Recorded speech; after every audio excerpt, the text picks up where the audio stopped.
जो बच्चे ज़्यादा मार्क्स लेते हैं, हाईएस्ट परसेंटेजेस लेते हैं, हम समझते हैं they are good people, they are good students, they are studies, they are talented, they are intelligent. लेकिन सच में ऐसा नहीं होता। They are not intelligent. Number 1, शायद उन्होंने चीटिंग कर ली। ये ऑप्शन मौजूद है हमारे पास, पाकिस्तान में ये ऑप्शन मौजूद है। चलो चीटिंग नहीं की, उसने खुद से किया। उस बच्चे की शायद मेमोरी पावर जो है वो बहुत हाईएस्ट है, वो चीज़ों को अच्छी तरह याद कर सकता है और फिर माइंड एग्जाम में लिख सकता है। या उसको लैंग्वेज पर अबूर है, जो मटेरियल उसके माइंड में था उसने लिख लिया, राइटिंग पर अबूर हासिल है। लेकिन एक जगह पर उसकी स्किल्स अच्छी है, उस स्किल्स की वजह से उसने एग्ज़ाम को पार कर लिया। क्या वो बच्चा क्रिएटिव है? क्या उस स्टूडेंट के अंदर, क्या उस बच्चे के अंदर तख्लीकी सलाहियत है? उसके अंदर पॉजिटिविटी, ज़िंदगी के लिए उसके पास कुछ प्लानिंग अच्छी है, उसका अखलाक सही है? देखो, ज़िंदगी के मुकम्मल पहलू को देखना है हर तरफ से।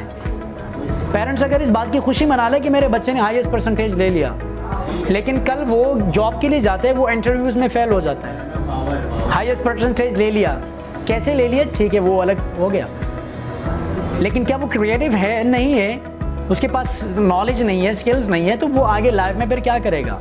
और ये पेरेंट्स बहुत गलत करते हैं, जो अब अपने बच्चों के जो है ना वो ग्रेड्स को सेलिब्रेट करते हैं और बच्चों को अप्रिशिएट करते हैं कि हाँ मेरे बच्चे ने अच्छा परसेंटेज और अच्छा ग्रेड ले लिया। और फिर एक बात बताओ, बच्चों की कुछ मेंटालिटी और कुछ स्किल्स अलग होती हैं। फॉर एग्जाम्पल, एक बच्चा अगर इंग्लिश में कमज़ोर है, वो मैथमेटिक्स में अच्छा है, he become a good businessman, वो अच्छा बिजनेसमैन बन सकता है।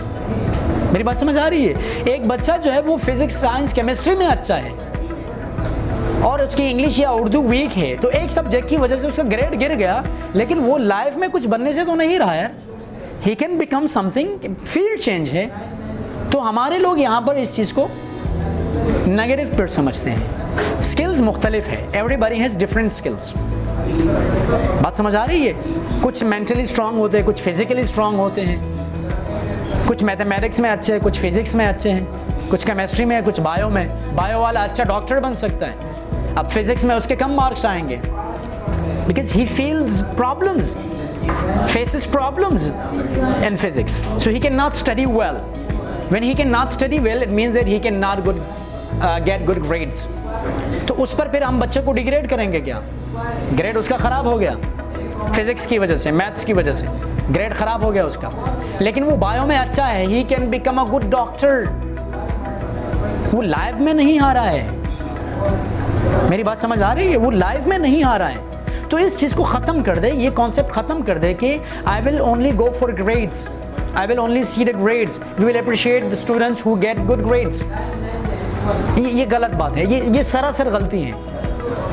I am not good at mathematics, मेरी मैथमेटिक्स बहुत ज़्यादा वीक है, तो क्या मैं लाइफ में हार जाऊँ? I am a teacher. अब मैथ्स मेरा सब्जेक्ट नहीं है, जनरल मैथ्स मुझे आती है जो लाइफ में इस्तेमाल होनी है, ठीक है? बात समझ आ रही है? तो मुझे ज़रूरत ही नहीं है, मैं उस फील्ड में ही नहीं हूँ और मुझ में वो एबिलिटी नहीं थी, तो मैं दूसरे साइड पर आ गया हूँ। I am an English teacher and I am doing my job, I am serving my society, I am serving education department, that's good. तो इस चीज़ को भी माइंड में रख ले कि ज़रूरी नहीं है कि हम किसी एक जगह कमज़ोर है या सब्जेक्ट स्टडीज़ में कमज़ोर है तो हम लाइफ में हार जाएंगे। कम मार्क्स लेना कोई मसला नहीं है, बहुत मार्क्स ले A1 ग्रेड ले लिया आपने, बट स्किल्स नहीं है, आप परफॉर्म नहीं कर सकते लाइफ में, तो क्या करोगे? तो ओनली ग्रेड्स पर ध्यान रखना कि मेरे परसेंटेज हाईएस्ट हो, या दैट्स ओके, दैट्स गुड, उससे आपको रेपुटेशन, थोड़ी इज्जत तो मिल जाती है, लेकिन आपकी स्किल्स नहीं है, आप लाइफ में परफॉर्म नहीं कर सकते, you are not ready for challenges. आगे जो वर्ल्ड है, मॉडर्न वर्ल्ड है, इसमें सिर्फ ग्रेड्स और परसेंटेज से काम नहीं होने वाला है। You need to have different skills, तो उन डिफरेंट स्किल्स पर काम करना है। और ये पेरेंट्स को ख़ास तौर पर ये बात याद रखें कि जो पेरेंट्स ये समझते हैं कि मेरे बच्चे के ग्रेड्स अच्छे हैं और मेरा बच्चा अच्छा पढ़ता है, ये उसकी गलत फहमी है। मैं आपको ऐसे लोग दिखाऊंगा, ऐसे स्कूल्स दिखाऊंगा जो बच्चों को खुद चीटिंग करवाते हैं, बच्चे अच्छे ग्रेड ले लेते हैं क्योंकि पेरेंट्स के सामने वो स्कूल वाले अपने रेपो को ख़राब नहीं करना चाहते।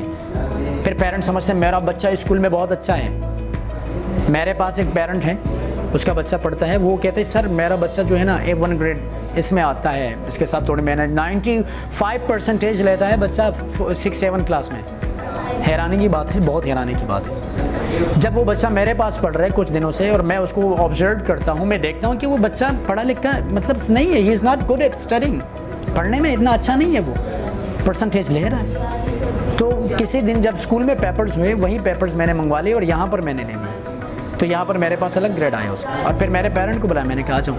फिर इसमें ऐसा भी होता है कि वो बच्चे फिर जब दूसरे स्कूल में जाते हैं, वहाँ पर रियल एग्ज़ाम ले लेते हैं उन बच्चों से, तो जब उनका ग्रेड ख़राब होते हैं ना, बी और सी में आ जाते हैं, तो फिर पेरेंट कहते हैं यार ये स्कूल अच्छा नहीं है, इसमें मेरे बच्चे का ग्रेड गिर गया, उस फलाना स्कूल में मेरे बच्चे का ग्रेड अच्छा था। बराए मेहरबानी इस चीज़ को याद रखें कि some schools play with parents mentality, ये हकीकत नहीं है। बच्चे को रियल रिजल्ट पर सामने ले, और अगर बच्चा नाकाबिल है, स्टूडेंट नाकाबिल है, तो उसको डिमोटिवेट मत किया करे। हर एक बंदा नाकाबिल है, चैलेंजिंग जगहों पर आप हार जाएंगे, चैलेंज सख्त है तो आपको लो मार्क्स मिलेंगे, आप उसके लिए अपने आप को फिर प्रिपेयर करते जाइए। और जो बच्चे ग्रेड्स लेते हैं और उनके अप्रिसिएशन मिलती है, वो समझते हैं कि यार वी आर गुड, फिर वो मेहनत नहीं करते, ज़्यादा मेहनत नहीं करनी पड़ती। बहुत कम रियल बच्चे ऐसे मिलते हैं जो रियल मेहनत करते हैं और अपने टैलेंट से मार्क्स भी अच्छे लेते हैं और उनके अंदर मुख्तलिफ और भी सलाहियतें होती हैं। बहुत कम बच्चे आपको ऐसे मिलेंगे, most of the students are they are cheater. तो इस चीज़ को हमेशा याद रखें, ठीक है, कि डोंट वर्क फॉर